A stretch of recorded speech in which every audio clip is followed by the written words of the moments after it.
ഇനി ഇത് കഴിഞ്ഞാൽ നമ്മൾ നില തുടങ്ങുകയാണ്. തുടങ്ങുന്ന നില നേർക്കോൽ ഘട്ടം അല്ലെങ്കിൽ വിളംബ ഘട്ടം എന്ന് പറയുന്ന നിലയാണ് തുടങ്ങുന്നത്. ഈ നേർക്കോൽ ഘട്ടം അല്ലെങ്കിൽ വിളംബ ഘട്ടം ആദ്യത്തെ ഒരു ഘട്ടം, അത് കഴിഞ്ഞാൽ മധ്യമഘട്ടം അല്ലെങ്കിൽ തക്കിട്ട ഘട്ടം രണ്ടാമത്തെ ഒരു ഘട്ടം, അത് കഴിഞ്ഞാൽ ദ്രുതഘട്ടം അല്ലെങ്കിൽ കുഴമറിഞ്ഞ ഘട്ടം.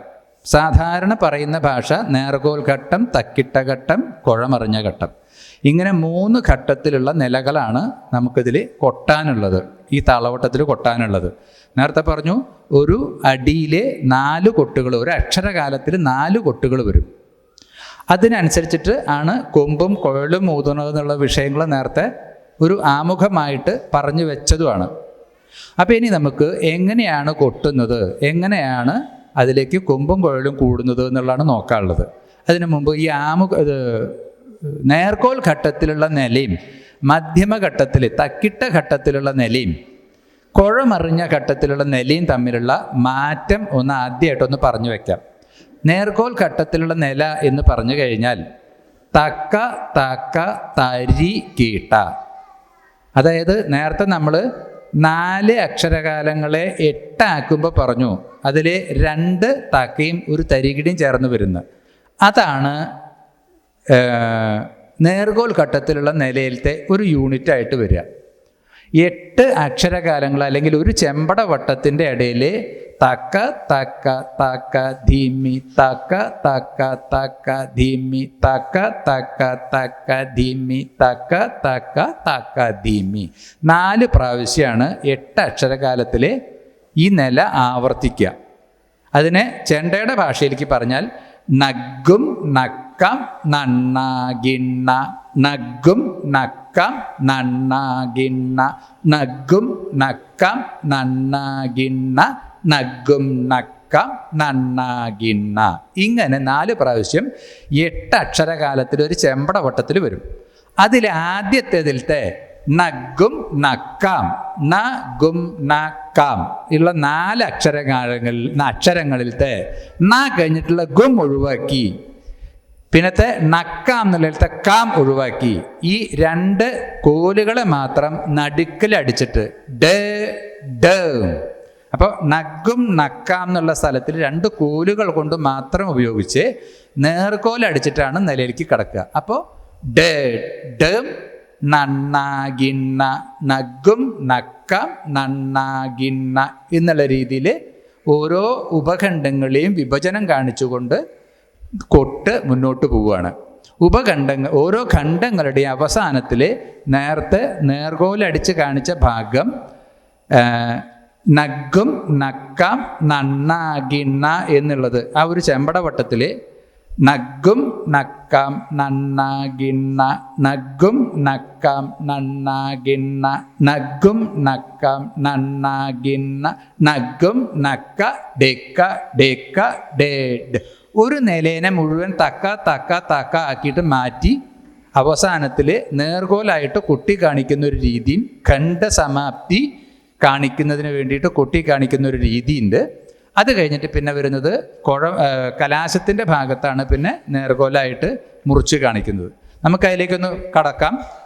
ഒരു താളവട്ടം നില കൊട്ടുക, അതിൻ്റെ ഒപ്പം തന്നെ കലാശം എടുക്കുന്നത്. ഇപ്പം നമ്മളിവിടെ കാണിക്കാൻ പോകുന്നത് ഒരു താളവട്ടം നില തുടങ്ങുന്നതോടൊപ്പം തന്നെ ഒരു താളവട്ടം കുഴലൂതും. അത് കഴിഞ്ഞ് അടുത്ത താളവട്ടത്തിൽ കുഴൽ എങ്ങനെയാണോ കുമ്പിട്ടിട്ട് കലാശിലേക്ക് കടക്കേണ്ടത് എന്നുള്ള രീതി അടുത്ത താളവട്ടത്തിൻ്റെ ആദ്യത്തെ ഖണ്ഡത്തിൻ്റെ ഒന്ന് പ്രേമനൊന്ന് പറയും. ഒരു താളവട്ടം മുഴുവൻ നിലകൊട്ടുന്നു. കലാശം വരുന്നത് താളവട്ടത്തിൻ്റെ അവസാനത്തെ 8ലാണ്. ബാബുട്ടൻ പറഞ്ഞപ്പോൾ മനസ്സിലായല്ലോ. അപ്പോൾ അതിന് മുമ്പായിട്ട് നമ്മളൊരു താളവട്ടം മുഴുവൻ ഊതി നില മുഴുവൻ കൊട്ടി കഴിഞ്ഞു. പിന്നത്തെ താളവട്ടത്തിൻ്റെ ആദ്യത്തെ ഖണ്ഡത്തിൻ്റെ അവസാനത്തെ 4 അക്ഷരം കൊണ്ട് നമ്മൾ കുമ്പിട്ട് കാണിക്കുന്നു. ഈ കുമ്പിട്ട് കാണിക്കുന്നത് എന്തിനാണെന്ന് വെച്ചാൽ ഇതൊരു സംഘകലയാണല്ലോ മേളം.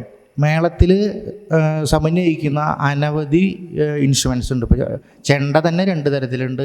ഇലത്താളം ചേരുന്നു, ഇതിനെയെല്ലാം ശ്രദ്ധ മുന്നോട്ട് പോകാൻ വേണ്ടിയിട്ട്, ശ്രദ്ധ ഇതിൽ കേന്ദ്രീകരിച്ച് നിൽക്കാൻ, ഇപ്പോൾ വെസ്റ്റേൺ മ്യൂസിക്കിലൊക്കെ കാണുന്നുണ്ട് ഒരു കണ്ടക്ടർ സ്റ്റിക്കൊക്കെ പിടിച്ച് നിന്ന് ചെയ്യുന്ന ഒരു പ്രവർത്തിയൊക്കെ കണ്ടിട്ടുണ്ടാവും. അതിന് സമാനമാകുന്ന രീതിയിലുള്ള ഒരു പരിപാടിയാണ് കുഴൽ മിന്നുക അല്ലെങ്കിൽ കുഴൽ ചുറ്റി കാണിക്കുക എന്നുള്ളത്. അത് കാണിച്ചു കഴിഞ്ഞാൽ യുണീക്കായിട്ടുള്ളൊരു ടോണുണ്ട്, ഗമ ഗമ ഗമ. ഇത് കേട്ട് കഴിഞ്ഞാൽ അറിയാം ഇത് കഴിഞ്ഞിട്ട് വരുന്ന താളവട്ടത്തിൻ്റെ അവസാനത്തെ എട്ടിൽ കലാശാണെന്ന് കൊട്ടുന്ന എല്ലാവർക്കും മനസ്സിലായി. അപ്പോൾ കൊട്ടുകാർക്ക് എല്ലാവർക്കും ആ ശ്രദ്ധയോടുകൂടി അതിനെ യോജിക്കാൻ പറ്റുകയും ചെയ്യും. അതിന് വേണ്ടിയിട്ടാണ് ഇങ്ങനൊരു കാര്യം ചെയ്തിട്ടുള്ളത്. അപ്പോൾ നമ്മൾ താളവട്ടം മുഴുവൻ നില ഊതുന്നു.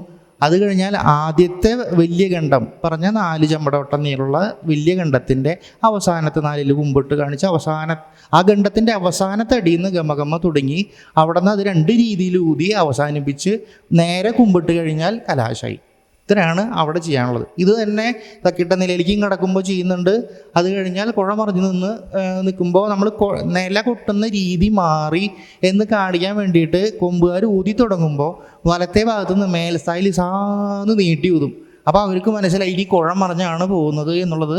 അത് ചെണ്ടക്കാരനും കുഴൽ പ്രമാണിയും തമ്മിലുള്ള ഒരു കമ്മ്യൂണിക്കേഷനിൽ നിന്ന് ഉണ്ടാവണതാണ്. ഒരു തക്കിട്ട ഇനി മറിഞ്ഞു പോകേണ്ട ഒരു കാലമല്ല, അതിൻ്റെ മുകളിലേക്ക് ഇനി കുഴ മറിഞ്ഞു കൊട്ടാം എന്നൊക്കെ സമയോചിതമായിട്ട് പ്രമാണിമാർ തമ്മിലുണ്ടാവുന്ന കമ്മ്യൂണിക്കേഷനിൽ നിന്നാണ് അത് ഉണ്ടാവുക. അതങ്ങനെ പറഞ്ഞു കഴിഞ്ഞാൽ പിന്നത്തെ കലാശത്തോടു കൂടി കലാശത്തിന് കുമ്പിടുമ്പോൾ ഇവിടെ സാന്ന് വലത്തെ ഭാഗത്ത് നീട്ടി ഊതും. അത് കഴിഞ്ഞാൽ ഇതേ പ്രവൃത്തി തന്നെ തുടർന്ന് പോകണം. അത് കഴിഞ്ഞാൽ വക്രകലാശം കൊട്ടി കാലം മാറുന്നത് വരെ ഇത് തന്നെ റിപ്പീറ്റ് ചെയ്യുകയാണ് ചെയ്യുന്നത്. അപ്പോൾ കുഴൽ ഊതുന്നതിൻ്റെ കുമ്പിടുന്നതും കലാശം വരെയുള്ള ഭാഗമാണ് ഇപ്പോൾ പ്രേമം പറഞ്ഞത്. കൊമ്പ് ഊതുന്നതിലും ഇതുപോലെ തന്നെ കലാശത്തിൻ്റെ ഒപ്പമാണ് കൊമ്പ് ഊതി തുടങ്ങാറുള്ളത്. അത് കഴിഞ്ഞിട്ടുള്ള വരികളുടെ മാറ്റങ്ങൾ വരുന്ന ആ ഒരു ഭാഗങ്ങൾ മാത്രം എങ്ങനെയാണ് താളത്തിൻ്റെ എവിടെ നിന്നാണ് തുടങ്ങുന്നത് തുടങ്ങിയിട്ടുള്ള കാര്യങ്ങളെ പറ്റിയിട്ട് മണികണ്ഠേട്ടൻ ഒന്ന് കൊമ്പ് ഊതുന്നതിൻ്റെ വ്യത്യാസം ഒന്ന് പറയും. ഇപ്പോൾ കുഴൽ പ്രേമം പറഞ്ഞ പോലെ 4ാമത്തെ ചെമ്പടവട്ടത്തിൽ കുമ്പിട്ട് കലാശം അറിയിച്ചു കഴിഞ്ഞാൽ നമ്മൾ കൊമ്പുകാർ റെഡിയാവും. അത് കലാശം തുടങ്ങുമ്പോൾ നമുക്ക് കലാശത്തിലൊന്നും ഊതാനൊന്നുമില്ല, പക്ഷേ നമ്മളവിടെ വിളംബരം കൊടുക്കണം. കലാശം തുടങ്ങുമ്പോൾ ആദ്യത്തെ അടിയുമ്പോൾ തന്നെ നമ്മൾ പതികാലാണെങ്കിൽ തൃസ്ഥാനം പിടിച്ചിട്ട് വിളംബരം കൊടുക്കുക. ഈ വിളംബരം കേട്ട ആനപ്പുറത്തുള്ളവരൊക്കെ റെഡിയാവും. കൊമ്പൂതുന്ന സമയത്താണ് ആലവട്ടും പഞ്ചാമരമൊക്കെ പിടിക്കുക. അപ്പോൾ നമ്മൾ ഈ വിളംബരം കൊടുക്കുന്നത് കാണികൾക്കും ആനപ്പുറത്തിരിക്കുന്നവർക്കും എല്ലാവർക്കും ഇത് കലാശം വരാൻ പോകുന്നു എന്നുള്ള പുറത്തേക്കുള്ള അറിയിപ്പാണ്. അകത്തേക്കുള്ള അറിയിപ്പ് കുഴക്കാർ കൊടുത്തു, ഞങ്ങളൊക്കെ അറിഞ്ഞു. പക്ഷെ പുറത്തേക്കുള്ള അറിയിപ്പ് കൊടുക്കുന്നത് ഞങ്ങൾ കൊമ്പുകാരാണ്. അപ്പോൾ കലാശത്തുമ്പോൾ നമ്മൾ വിളംബരം കൊടുത്താൽ ആനക്കാർ ആനയുടെ പുറത്ത് ചാമരം വീശാനും ആലവട്ടം പിടിക്കാനൊക്കെ അവർ റെഡിയായി. പുറത്ത് കേൾവിക്കാർക്കും മനസ്സിലായി കലാശമായി എന്നുള്ളത്. എന്നിട്ട് ആ കലാശത്തുമ്പോൾ വിളംബരം കൊടുത്തിട്ട് കലാശം കൊട്ടി വെച്ചതിന് ശേഷമാണ് പിന്നെ താളവട്ടങ്ങൾ ഊതുന്നത്. അതിൽ 4 ആളോ അല്ലെങ്കിൽ എത്ര ആളോ വെച്ചാൽ ഈ മൊത്തം ഉള്ളതിൻ്റെ 1/3 ഭാഗം. ഇപ്പോൾ 15 ആളുണ്ടെങ്കിൽ 5 ആൾ വെച്ചിട്ട് ആദ്യത്തെ 5 ആൾ ഊതും, പിന്നെ 5 ആൾ, പിന്നെ 5 ആൾ ഊതി കൊടുക്കും. അപ്പോൾ ഈ 5 ആൾ ഊതി കൊടുക്കുമ്പോൾ മറ്റ് 10 ആൾക്കാരെ ഏറ്റുകൂതാം. അങ്ങനെയുള്ള ഒരു റൊട്ടേഷനാണ് അതിൽ നടക്കുന്നത്. അപ്പോൾ ഈ കലാശം കഴിഞ്ഞ് പിന്നെ വരുന്ന മാത്രേന്നാണ് കൊമ്പ് ഊതി തുടങ്ങുന്നത്. ഊതി തുടങ്ങി 2 ചെമ്പടവട്ടം ഊതി കൊടുക്കുന്നു, ഏറ്റുകൂതുന്നു. അങ്ങനെ 2 പ്രാവശ്യം ഈ 2 ചെമ്പടവട്ടം ഏറ്റുകൂതും, പിന്നെ 1 ചെമ്പടവട്ടം ഊതി കൊടുക്കും, ഏറ്റുകൂതും. എന്നിട്ട് എല്ലാവരും ചേർന്നിട്ട് അത് കലാശിക്കും. അപ്പോൾ കുഴക്കാർക്ക് അവിടെ റെസ്റ്റാണ്. ഞങ്ങളാണ് അത് അവിടെ ശ്രുതി മെയിൻറ്റെയിൻ ചെയ്യുന്നത്. ശ്രുതി മുറിയാതെ കണ്ട് മേളത്തിലെ സംരക്ഷിക്കുക എന്നുള്ളതാണ് കൊമ്പിൻ്റെയും കുഴലിൻ്റെയും ധർമ്മം. അപ്പോൾ ഒരു താളവട്ടം അവർ 3 താളവട്ടത്തോളം അവർ ഊതുണ്ടാവും. അത് കഴിഞ്ഞ് കഴിഞ്ഞാൽ നമുക്ക് കിട്ടുമ്പോൾ ഒരു താളവട്ടമാണ് നമുക്ക് കിട്ടുന്നത്. അവിടെ ഭംഗിയായി നമ്മളത് നിർവഹിക്കണം, നിവർത്തിച്ചിരിക്കണം. അതാണ് അതിൻ്റെ കടമ.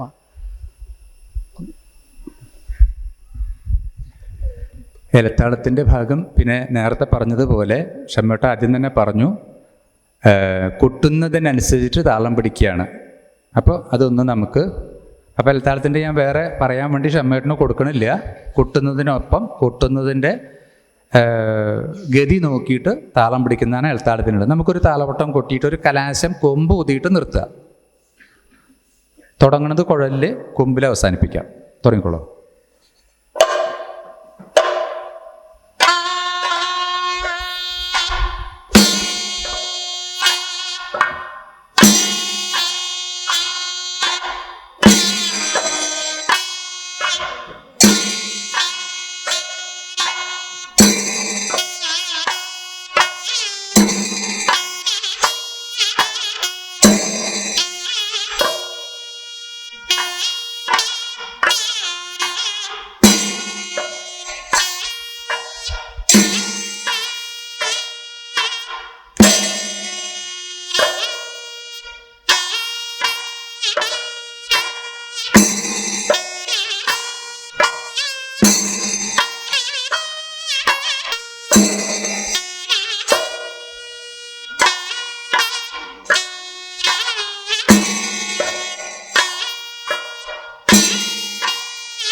ഇരട്ടി പിടിക്കുന്ന ഭാഗം, ഖണ്ഡത്തിൻ്റെ അവസാനം.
കലാസിൻ്റെ ഖണ്ഡത്തിലേക്ക് പോവുകയാണ്.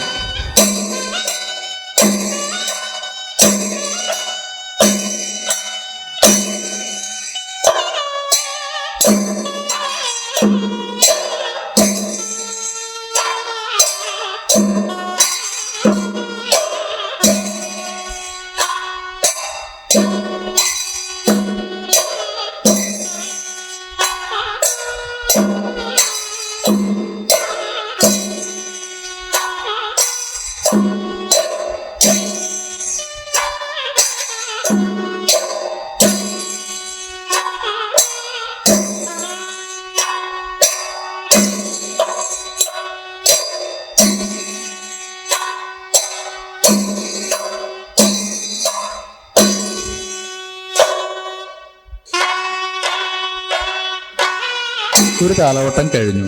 ഈ താളവട്ടത്തിലാണ് കലാശത്തിനുള്ള ചിട്ടവട്ടങ്ങൾ ശ്രദ്ധിക്കേണ്ടത്.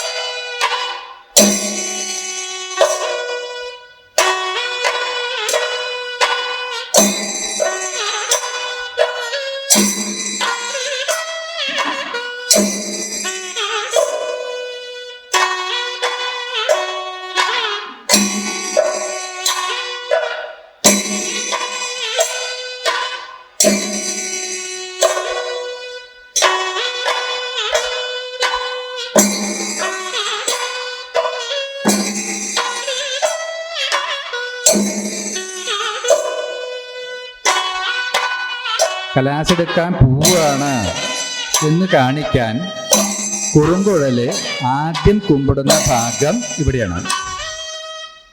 കുറുങ്കുഴല് കുമ്പിടുന്നത് ശ്രദ്ധിക്കുക.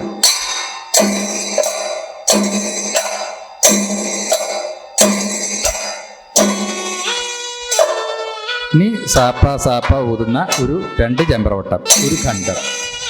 കുഴൽ ഊതുന്നതിൻ്റെ മാറ്റം ശ്രദ്ധിക്കുക.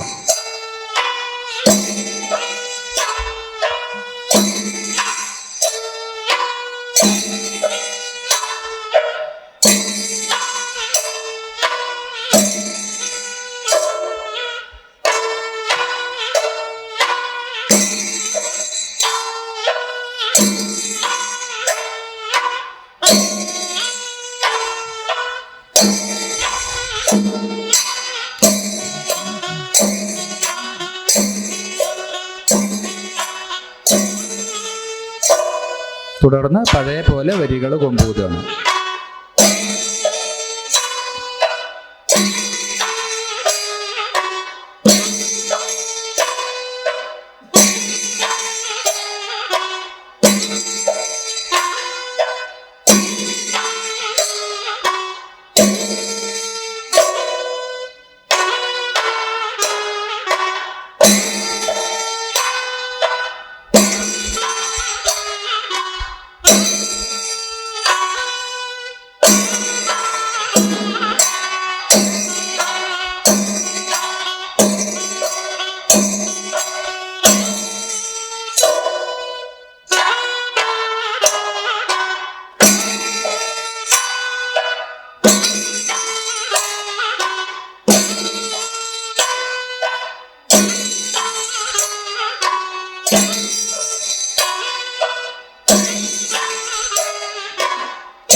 ഇനി കലാശത്തിനുള്ള ചിഹ്നങ്ങൾ കുറുങ്കുഴൽ കാണിക്കുന്നത് ശ്രദ്ധിക്കാം.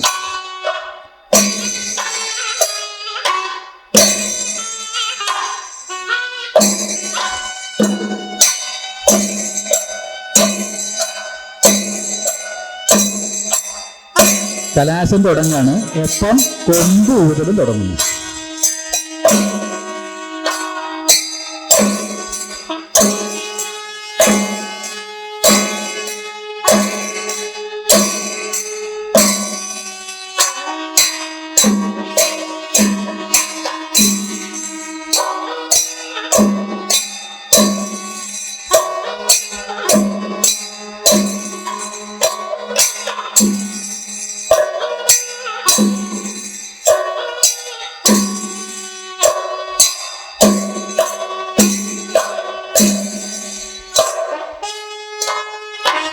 ഒരു താളവട്ടം കൊമ്പാണ് ഇനി ഊതുന്നത്.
കലാശത്തിൻ്റെ കണ്ടം.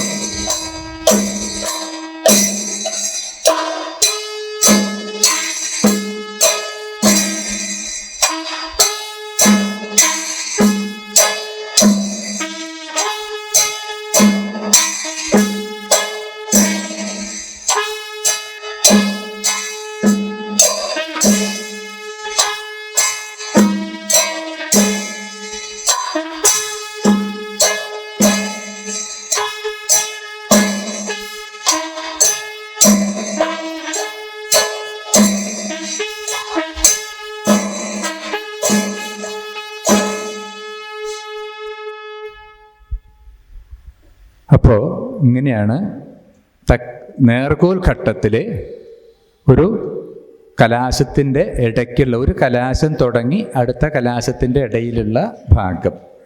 ശരിക്കും ഇത് തുടങ്ങുമ്പോൾ, ഇപ്പോൾ നമ്മൾ നില തുടങ്ങിയപ്പോൾ കുഴലൂതിയിട്ടാണ് തുടങ്ങിയത്. ഒരു കലാശം കഴിഞ്ഞിട്ടാണ് തുടങ്ങുന്നതെന്നുണ്ടെങ്കിൽ കലാശം കഴിഞ്ഞിട്ടുള്ള ആദ്യത്തെ താളവട്ടം കൊമ്പാണ് ഊതുന്നുണ്ടാവുക. അപ്പോൾ കൊമ്പ് ഊതൽ കഴിഞ്ഞ് ആ താളവട്ടം കഴിഞ്ഞിട്ടാണ് കുഴലൂതുക. എന്നിട്ട് അടുത്ത താളവട്ടത്തിൽ കുമ്പിട്ട് കലാശത്തിലുള്ള പ്രൊസീജിയേഴ്സ് നീക്കുകയാണ് ചെയ്യുക. അങ്ങനെയാണ് വിളംബഘട്ടത്തിൽ പോകുന്നത്.